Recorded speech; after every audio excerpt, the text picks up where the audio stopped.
अस्सलाम वालेकुम। आज हमारे साथ एक बहुत ही स्पेशल गेस्ट मौजूद हैं, सर काशिफ शहजाद। मैं पिछले 1 साल से इनके साथ ऐड हूँ। ये एक राइटर हैं, ट्रेनर हैं, टीचर हैं, लाइफ कोच हैं। इन्होंने बहुत से लोगों की ज़िंदगी बदली है और मैं इनसे बहुत ज़्यादा मुतासिर हूँ। इसकी 2 वजूहात हैं। एक तो ये है कि ये एक राह के मुसाफिर हैं, ये यकीन के सफ़र के मुसाफिर हैं। इन्होंने वासिल अली वासिल साहब को अपना उस्ताद माना, उनकी किताबें पढ़ी, उनकी किताबों से फ़ैज़ हासिल किया और आज बिल्कुल सर वासिफ अली वासिफ के नक्शे कदम पे चलते हुए बहुत सारी आवाम को राह रास्त की तरफ लेकर आ रहे हैं, अपनी तहरीरों के ज़रिए, अपनी ऑडियोज़ के ज़रिए, अपने वीडियो पैगाम के ज़रिए। दूसरी बात इनसे मुतासिर होने की ये है कि बहुत सारे लोगों की ये दुआओं का हिस्सा हैं।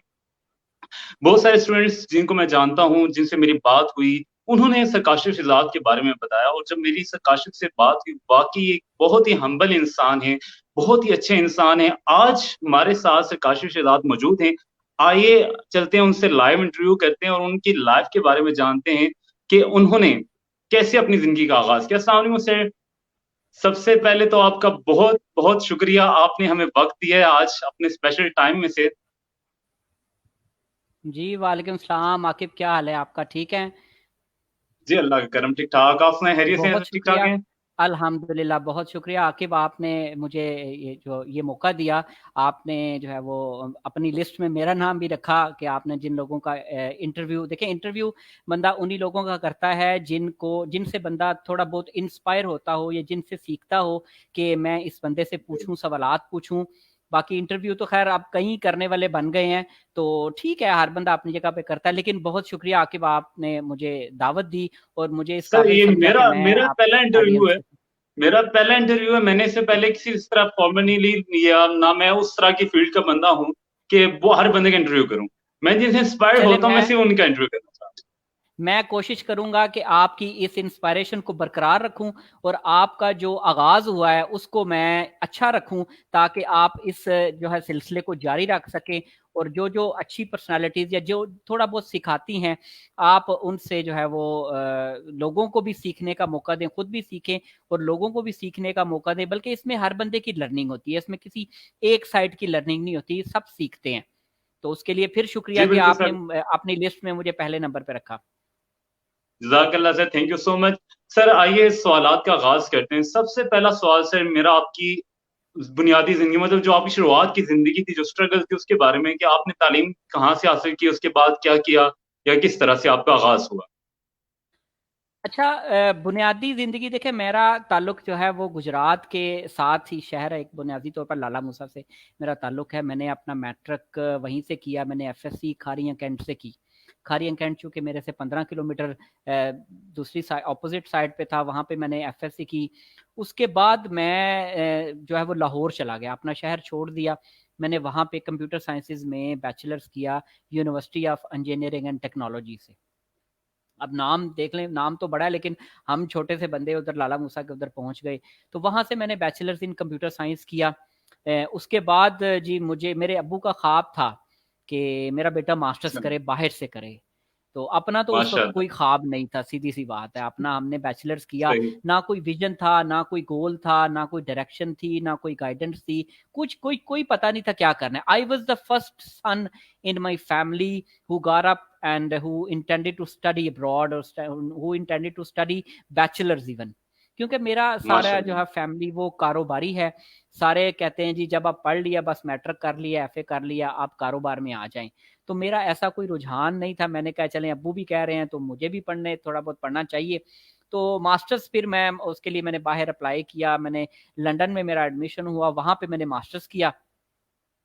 तो वहाँ पे मुझे 3 साल मैंने 1 साल मास्टर्स किया, फिर 2 साल मैं वहाँ रहा, काम भी किया। तो उसके बाद फिर मैं माशाअल्लाह। वापस जो है वो ये मेरी एजुकेशन थी सारी। ठीक है, सर मैंने इसके बाद मास्टर्स इन एजुकेशन के जो है बाद बिज़नेस मैनेजमेंट किया हुआ है। जी, आपने बिज़नेस भी किया है इसके बाद। मैंने आपकी तहरीरों से पढ़ता रहता हूँ, आपकी जो मैं जानता हूँ, आपने बिज़नेस भी किया है कुछ अरसा, है ना? ऐसे ही बात है ना? बिल्कुल सही बात है। मैंने आपको जैसा कि कहा था कि मेरा कोई विज़न, कोई गोल, कोई डायरेक्शन नहीं थी मेरे पास। मास्टर्स सही, करके भी मैंने जॉब की ट्राई की बाहर, मेरे पास वर्क परमिट था, नहीं मिली तो वापस आ गया। मुझे कौन-सा कोई मजबूरी थी पैसों की। तो पाकिस्तान आ सही, गया। पाकिस्तान आने के बाद मैंने 1 साल जॉब की कहीं पे। तो अब सही। जॉब करने के बाद मुझे पता चला कि हमारा मिज़ाज ही जॉब वाला नहीं है। वहाँ पे वो सही। उसूलों पे कुछ लड़ाई होगी थोड़ी बहुत कि ठीक है। कॉम्प्रोमाइज़ ना कर सका मैं कुछ उसूलों पे, क्योंकि जॉब में अच्छा। आने के लिए आपको बड़े कॉम्प्रोमाइज़ेज़ करने पड़ते हैं। आपको जो सही। है वो तो मेरे से कोई कॉम्प्रोमाइज़ नहीं हो सका। मैंने कहा भई जो बात उसूल की है वो उसूल की है। मैं रिज़ाइन करके आ गुड गया गुड। वहाँ से। सही। तो मैंने आके फिर जो है वो अब्बू जी से कहा कि भाई ठीक है, अब कोई काम नहीं तो बिज़नेस स्टार्ट कर लेते हैं, वो तो है ही है ना। तो इस तरह हाँ। मेरे बिज़नेस की इब्तिदा हुई। दैट वाज़ 2009 कि मैंने गुजरात से हम्म, अपने बिज़नेस का आगाज़ किया। 10 ठीक है साल सर। मैंने तो आपकी, उसके बाद बिज़नेस किया। ठीक है सर, आपके बिजनेस छोड़ने की वजह क्या बनी कि आपने बिजनेस छोड़ दिया, अब आप ट्रेनिंग की फील्ड के अंदर आ गए हैं? आपको कैसे डायरेक्शन मिली कि आपको ये करना चाहिए, या आप राइटर बने? क्या आपको कहाँ से इंस्पिरेशन मिली? इसकी क्या वो सोर्सेस क्या थे उसको? जैसे आप कह रहे हैं आपकी लाइफ में डायरेक्शन नहीं थी, आपको करना क्या था, किधर जाना था, तो ये कैसे ये सब चेंजिंग हुआ, कैसे ये सब कुछ मूव हुआ? ये वाक़ई मेरे अपने लिए हैरान-कुन है। मैं अगर पीछे मुड़कर देखूँ ना तो मैं कहता हूँ काशिफ़ साहब, आप कहाँ से चले थे, आप क्या थे और आप क्या करने लग गए हैं और आप क्या करने का सोच रहे हैं। ये देखिए मैं अक्सर ये कहता हूँ, मैं ये नहीं कहता कि मैं कोई बड़ा जो है वो नेक इंसान हूँ, मेरे से भी गलतियाँ होती हैं, मैं एक आम इंसान हूँ। हाँ, मेरा एक चीज़ से बिलीव है कि आपकी नीयत ठीक है ना, आपके अंदर खुलूस है, तो आप ना कोई भी काम जो आपको नहीं पता क्या करना है, आपके पास डायरेक्शन नहीं है, आपके पास गाइडेंस नहीं है, आप जो काम आता है ना आप करना शुरू हो जाएँ। अब मेरे पास ऑप्शन सही। उस वक़्त बिज़नेस की थी, मैंने बिज़नेस स्टार्ट कर ठीक है। दिया। सर आप बिलीव करें, मैंने 10 साल बिज़नेस किया है और 10 अच्छा। साल के बाद जो ठीक है मेरा उससे खर्चा चलता रहा, मेरा किचन चलता रहा। 10 साल के बाद मेरी सही। कमाई असल में पता क्या थी? मेरी कमाई ये थी हाँ। कि मेरे शहर में, गुजरात में मैंने बिज़नेस किया 10 साल। मेरे शहर में कोई बंदा मुझे ये नहीं कह सकता कि काशिफ़ साहब ने हमसे मिसकमिटमेंट की है या काशिफ़ साहब ने सही। हमसे झूठ बोल के पैसे लिए हैं। ये सही। मेरी इज़्ज़त और मेरी कमाई ये है कि मैंने दो 10 साल जिस तरह भी काम किया मैंने अपनी सच्चाई से किया। मैंने किसी को धोखा नहीं दिया, सही। किसी को चीट नहीं किया। शायद मेरी अल्लाह ताला को मेरी ये मेहनत पसंद आ गई। देखिए आप जब मेहनत करते हाँ। हैं ना खुलूस से, तो वो किसी न किसी लम्हा कोई ऐसा लम्हा होता है कि वो पसंद आ जाती है। अल्लाह ताला सही। क्योंकि इंतज़ार में होता है अपने बंदे के। बिल्कुल। तो वो मैं ये समझता हूँ कि शायद वो मेरा खुलूस अल्लाह को पसंद आ गया कि ये लगे है चुप करके। सही। वो नॉक ये होती थी मेरे अक्सर में ख़्याल आता था, मैं अपने वालिदैन को कहता था कि मैं ना सारी उम्र ये काम नहीं करना। सही। मैं बिज़नेस नहीं करना है ते जेड़ा सुबह जाओ शाम ਨੂੰ आओ ते पैसे बीवी बच्चे में से कमाओ ते बस हम्म, खत्म। तो मैं हमेशा कहता सही। था they going to be something big good which I want to do. मेरा ये ख़्याल था सही। मैं कुछ ऐसा करूँ जिससे ना मेरे वालिदैन की, मेरे घर वालों की, मेरी फ़ैमिली की और 4 चाँद लग जाएँ उनकी इज़्ज़त को। मैंने हमेशा ये दुआ की सही। अल्लाह से। शायद वो दुआ मेरी कोई कबूल हो गई है कि ये कि अल्लाह ने कोई इस तरह का कोई काम करवाना था मेरे से या उसने सही। कबूल कर लिया खुलूस के आ जाएँ भई इधर से इस साइड पे। तो ये समझ लें कि सही। बिज़नेस छोड़ने से तकरीबन 2 साल पहले जब मैं 8 साल मुझे हो चुके थे बिज़नेस करे हुए ना, तो जी। कासिम अली शाह साहब की आवाज़ पड़ी मेरे कानों में। अच्छा। मैंने वो जैसे शायद पता नहीं क्या वो लम्हा था। मैंने गाड़ी खड़ी की अच्छा। थी तो रेडियो पे कासिम अली शाह साहब की आवाज़ आई एफएम 97 सही। तो मैंने कहा यार ये बंदा कौन है? इसको सुनना अच्छा। चाहिए, इसकी आवाज़ बड़ी अंदर सही। दिल पे उतरती है। तो सही। वो दिन था तो सर वो मैंने कासिम अली शाह साहब को सुनना शुरू कर दिया। तो वो पहली अब मुलाकात थी आपकी आवाज के जरिए से कासिम रिशाद के साथ? जी, बिल्कुल, बिल्कुल ऐसी बात है। उसके उस मुलाकात और एक्चुअली अपनी तलाश के बैच के दौरान सर 2 साल का फ़ासला था। कि अच्छा। वो मुलाकात हुई और फिर मैंने उनकी वीडियो सुननी शुरू कर दी वीडियोज़ ही थी ना ज़्यादा इंटरनेट पे जो यूट्यूब पे जी, जी, पड़ी बिल्कुल थी। इंटरनेट पे। सर सही। मैंने हेडफ़ोन लगा लेने और मैंने अच्छा। बाइक पे दफ़्तर से घर जाना, घर से दफ़्तर जाना और मेरी जेब में मोबाइल होना और यूट्यूब ऑन होनी जी। और मैंने कासिम अली शाह साहब की वीडियो डाउनलोड कर ली और मैंने देखनी उसको सुनना शुरू कर दिया। वो अच्छा। पता नहीं तो उनकी आपकी आवाज़ में लाइफ क्या में, तासीर है। जी, जी। तो आपकी तो लाइफ वो में टर्निंग पॉइंट से कासिम निशा लेकर आए। जी, कासिम अली शाह साहब की टर्निंग पॉइंट था कि वो पॉइंट था सर कि जो मैं शायद पता नहीं किस ऐसे इंतज़ार में था कि कोई हुँ, बंदा आए और मुझे जगाए सही। ख्वाब-ए-गफ़लत से। तो उसके बाद सही। फिर मैंने मुड़ के नहीं देखा। उसके बाद जो भी हुआ मैंने कहा देखी जाएगी जो होगा। वो सही। चलते गए तो इस अरसे में जो है वो बिज़नेस मैंने खुद नहीं छोड़ा। मैंने सिर्फ अल्लाह जी, से दुआ की थी कि या अल्लाह तू मौका ऐसा पैदा कर दे, अगर तू नहीं चाहता ना मैं इस बिज़नेस में रहूँ, तो तू खुद ही मौका जी, ऐसा पैदा कर दे कि मैं अब जो है वो दूसरी फ़ील्ड की तरफ जाना चाह रहा हूँ, जहाँ मेरा शौक जागा है, जहाँ मेरी सोच बनी है। वासिफ़ अली वासफ़ साहब को मैंने पढ़ना शुरू किया, तो सही। उनकी कुछ बातों पे अमल करना शुरू कर दिया, तो सर फिर जी, कुछ जी, वाक़यात हुए, तजर्बात हुए, तो मैंने फिर डिसीज़न ले लिया कि I want to be a teacher. ठीक है। उसमें सर अच्छा मैंने एक आपकी और चीज़ तहरीर आपको बताता जी, चलूँ आपको, जी, जी। कि उसमें एक बड़ा हाथ ये भी था कि जब मुझे ये होश आई ना, ये बिज़नेस के दौरान ही था, तो मैंने हाँ ये जी, काशिफ़ शहज़ाद ऑफ़िशियल ग्रुप शुरू किया था, इंटरनेट पे। दैट सही। वाज़ जुलाई 2016, जुलाई अच्छा, माशाल्लाह।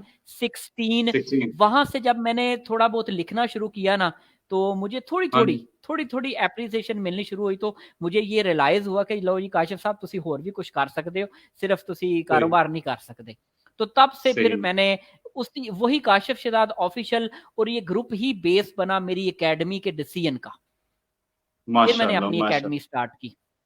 सही। सर आपकी तहरीर मैंने पढ़ी है वहाँ पे वासिफ़ अली वासफ़ के बहुत ज़्यादा दिखाई देता है कि आप वाक़ई उनके शागिर्द हैं, आप उनको अपना उस्ताद मानते हैं। आपने उनसे फ़ैज़याब भी हो चुके हैं। कुछ वासिफ़ अली वासफ़ के बारे में बताइए कि आप उनके बारे में क्या कहना चाहते हैं या उनकी जो आपने बुक्स पढ़ी हैं, उनसे आपने क्या कुछ सीखा है?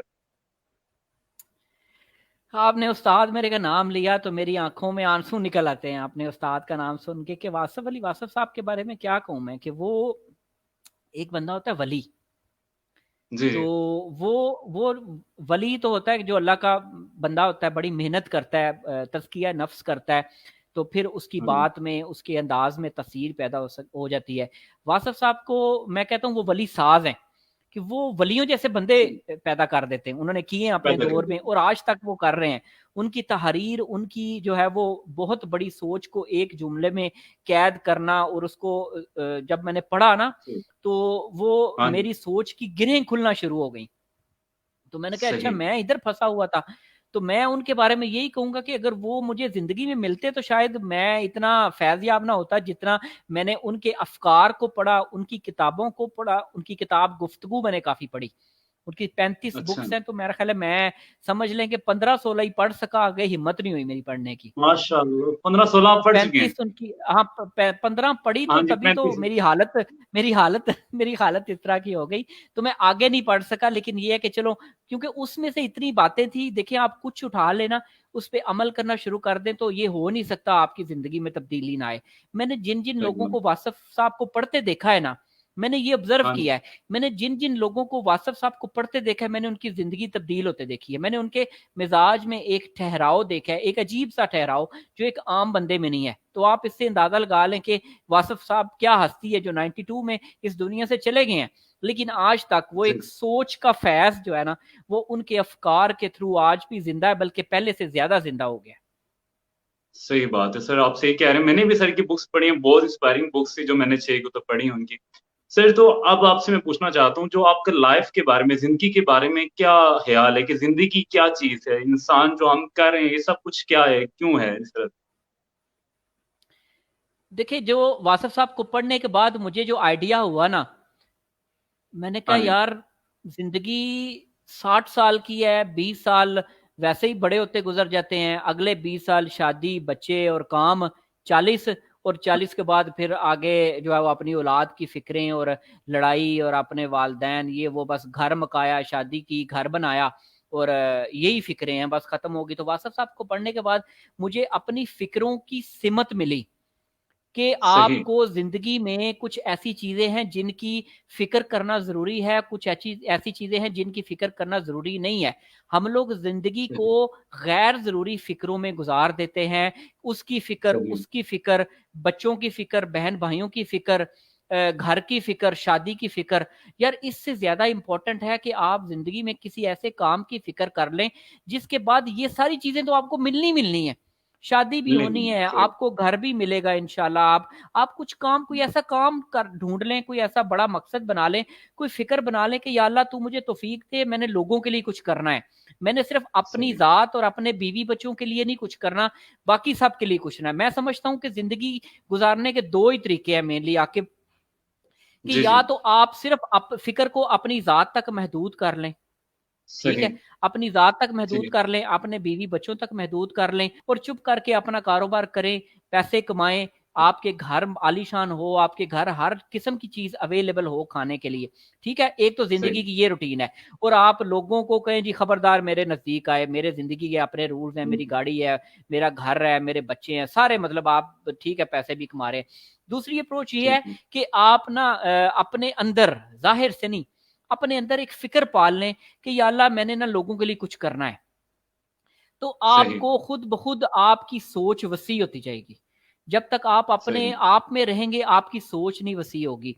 आपकी जितनी सही। फ़िक्र बढ़ेगी ना, आप जितनी हाँ फ़िक्र जी। मखलूक की करना शुरू कर देंगे, अल्लाह ताला आपकी सोच को वुसअत देना शुरू कर देता है। फिर ज़िंदगी आपके ठीक। लिए कुछ और ही बन जाती है। फिर ज़िंदगी ये आम ज़िंदगी एक ये हो जाती है, एक ज़िंदगी ये हो जाती है कि जिसमें बंदे को हर वक़्त यही जुनून है कि यार कुछ करना है, कुछ करना है, कुछ करना है। कुछ करना है। उसमें शोहरत की सही। तलब नहीं होती, लेकिन एक जुनून सा सही। होता है कि कुछ करना है, कुछ करना है, कुछ करना है। तो ये 2 बुनियादी अब जो है वो रास्ते हैं ज़िंदगी गुज़ारने के, तो ये आप पे है कि आप किसको चॉइस करते हैं। किसको चॉइस करें?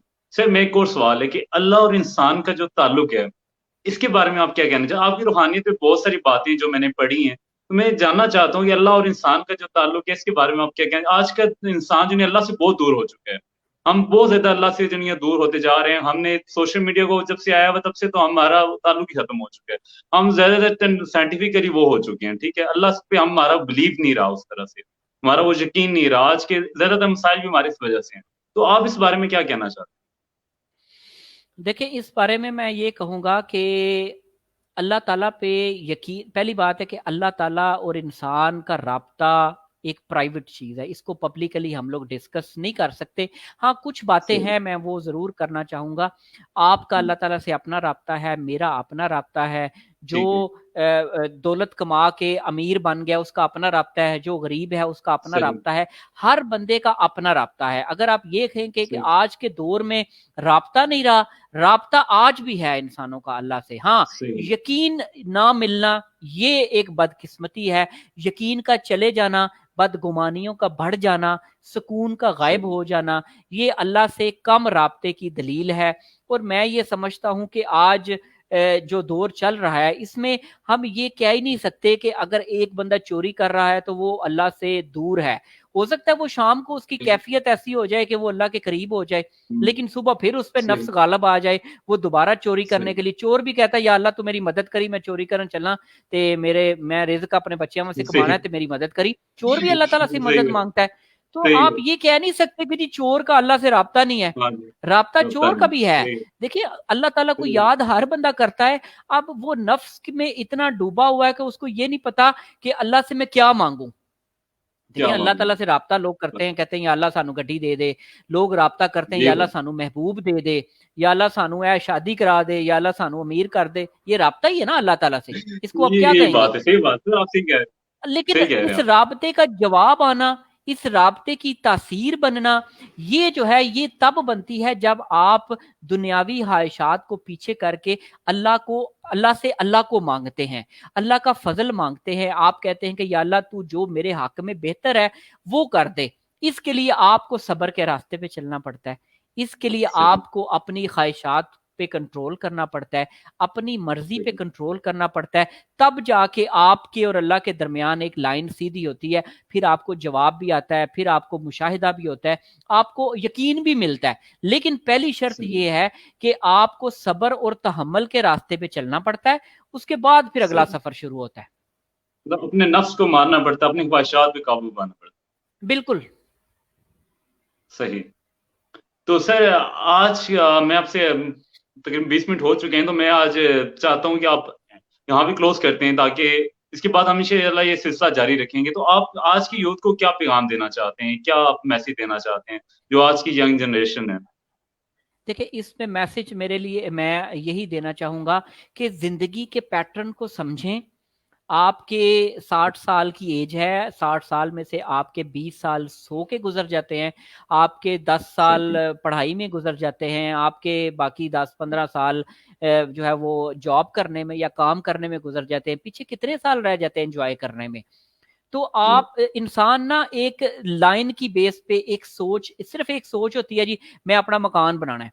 अब वो मकान सही। बनाना, मकान जब बनाने की ख्वाहिश का इजहार करते हैं, आप अंदर से इरादा करते हैं मैंने मकान बनाना है।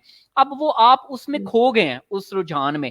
अब आपने हर सही। तरफ आपको यही नजर आना है कि यार मैं ना पैसा इकट्ठा करना है, अपनी कोठी वास्ते ऐना हाँ। पैसा मनु चाहिए और कोठी बनानी है। आप पैसा भी इकट्ठा कर लेते हैं, आप कोठी भी बना लेते हैं, कोठी बनाने के बाद आपको प्रॉब्लम आने शुरू हो जाते हैं।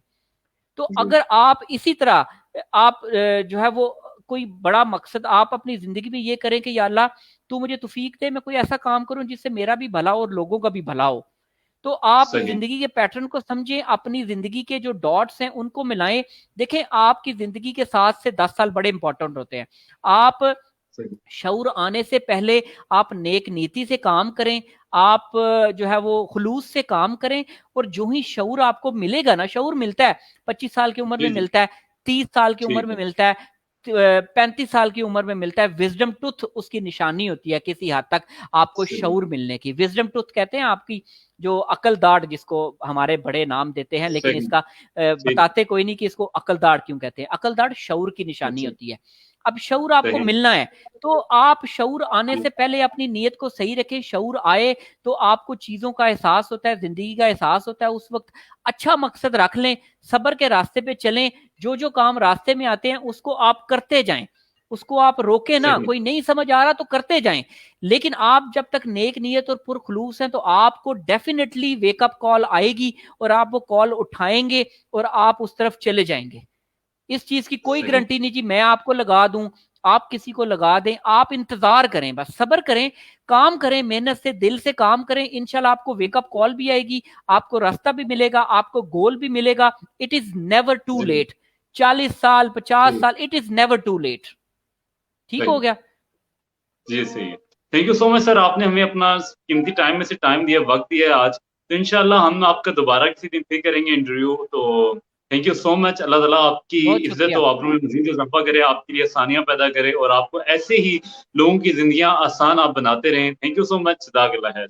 बहुत शुक्रिया। अल्लाह ताला आपको कामयाबी दे। Thank you. जज़ाकल्लाह। ठीक है सर।